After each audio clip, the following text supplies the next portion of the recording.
Welcome to the Mentally Stronger podcast, the podcast where with every episode, we're learning practical ways to let go of stress and struggles, grow our mental strength, and live a happier, healthier, more meaningful life. I'm your host, Melli O'Brien, co-founder of mindfulness.com and creator of the Deep Resilience Method. I'm so glad to have you here with me today. Let's dive in to today's episode.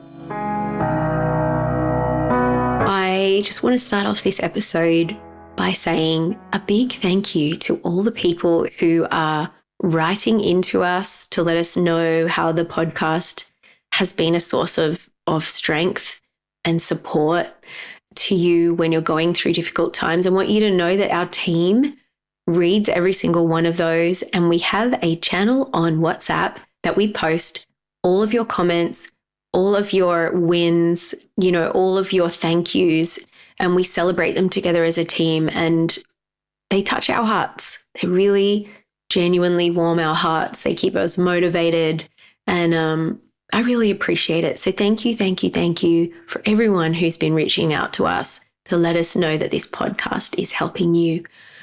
So today I am talking about the beautiful mess effect, and I wrote this podcast thinking about what I would have loved to know years ago when I was going through a very, very difficult time. This is a podcast that if I could time travel, I'd send it back to my past self. So I can't do that, but maybe I can send it to you at just the right time. Sometimes life can get pretty messy, especially when we're going through difficult times, and we can feel like a mess as well. And here's the challenge. If you're like me and like many people, when we're feeling a bit, emotionally messy, our circumstances are messy, instinctively, many of us try to hide the mess. We want to hide our vulnerability from others because we're worried that we're going to be seen as weak, unworthy of love and approval, flawed. We're essentially afraid that we're going to lose love and connection in our lives, right? We're going to experience rejection. So consequently, we hide what we're going through. We don't ask for help. Maybe we don't apologize for our mistakes because we don't want to lose face. We potentially may not admit to our true feelings and needs in a certain scenario. We may not set boundaries with others or have the difficult conversation that needs to be had because our messiness just feels too vulnerable. Now, I think on a conceptual level, we all know that everyone struggles sometimes. Everyone has flaws, makes mistakes, goes through tricky, messy things. And yet so many of us still hold ourselves back from sharing our experience, worried that we're going to come across as weak, needy, or flawed. But here's the thing. Research actually shows that when we actually allow people to see our struggles, flaws, and failings, when we admit to our mistakes and faults and talk openly about our feelings and our needs and where our boundaries need to be asserted, that actually makes us more appreciated and admired by others because they see it as an act of courage, and it makes us all feel more connected, not less connected, which is our fear. Now, what researchers have identified is the problem is we have a little bit of an error in perception. We tend to see our own weaknesses and messy parts much more negatively than the way that we see those of others.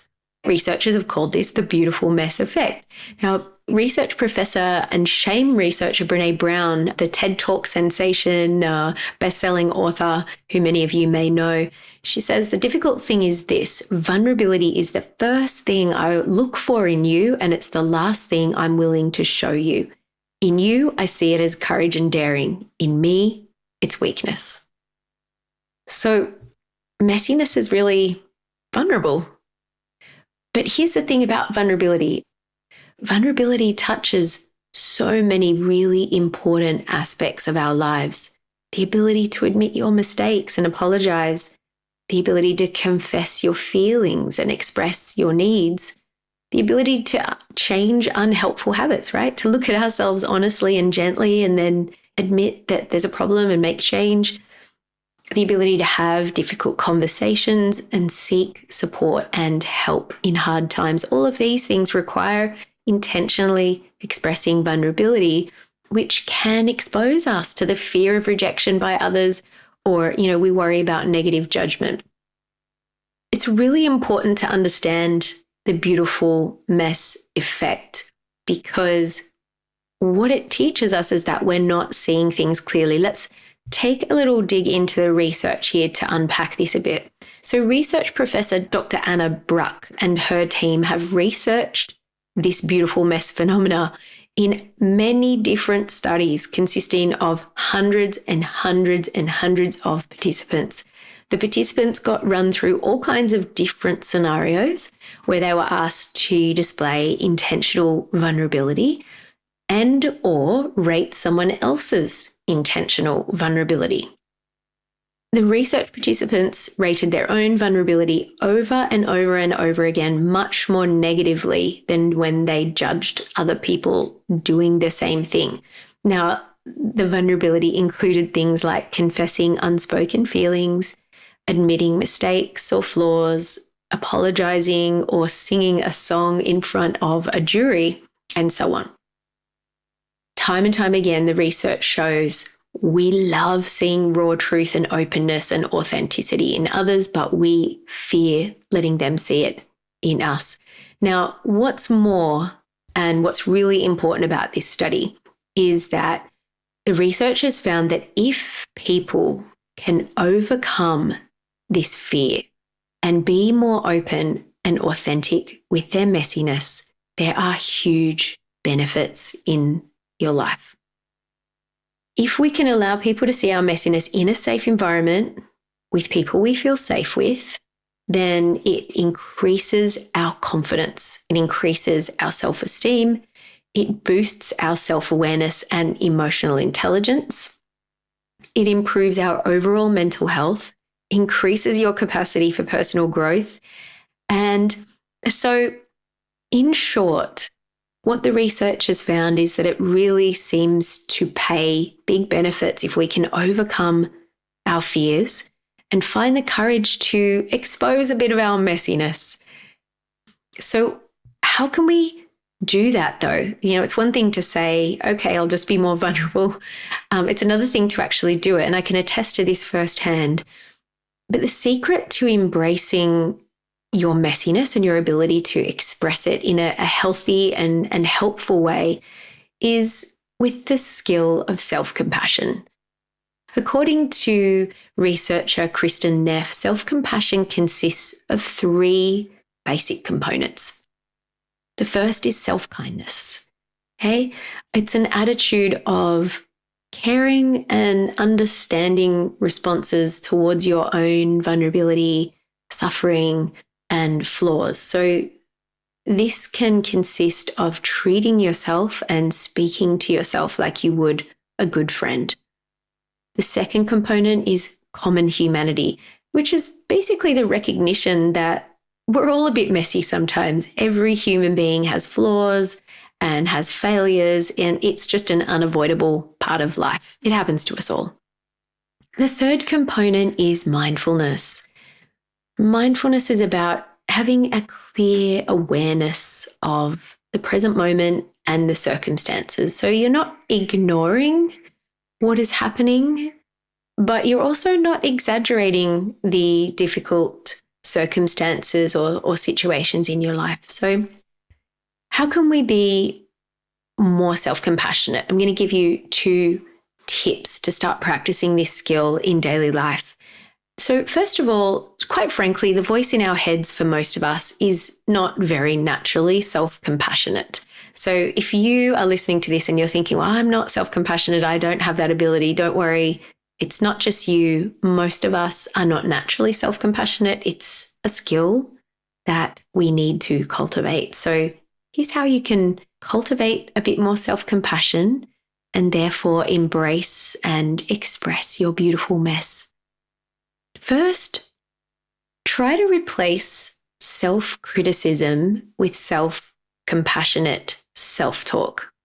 When the voice in your head pipes up and it's really mean and critical, just try shifting your inner tone and your inner voice. Try speaking words of comfort to yourself. Imagine, for instance, if the voice in your head could take on the voice of a close friend who was going through the situation that you're going through.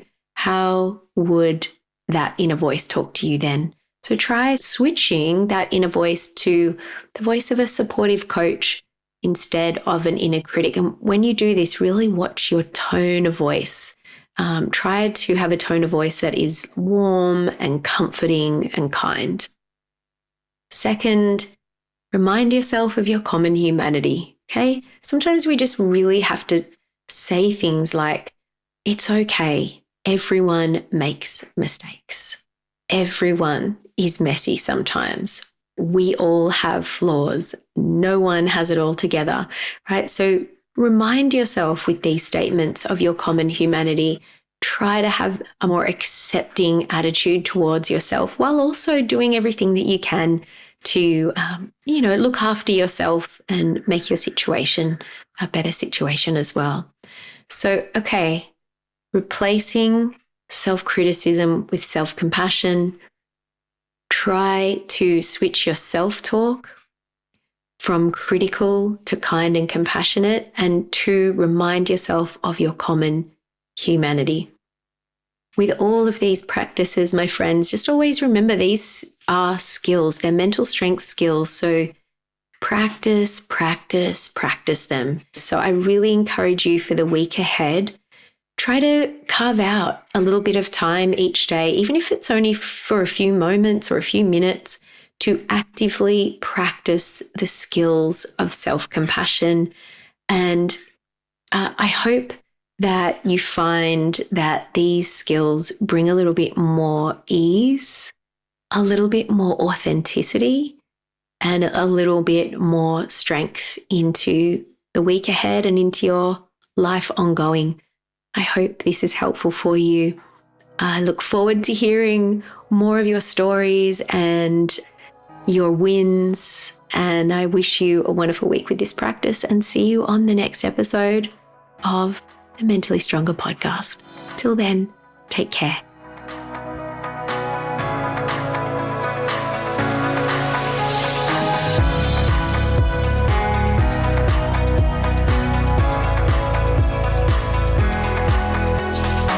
So this is the last episode of season 1 of the Mentally Stronger podcast. I'm taking a little pause to recalibrate and rest and rejuvenate. It's been a really busy year, a really fun year, a really meaningful year. And I've really enjoyed this first season of walking by your side as we all take the journey of becoming mentally stronger week by week, practice by practice, moment by moment. And I'm really looking forward to coming back fresh for season 2 of the podcast.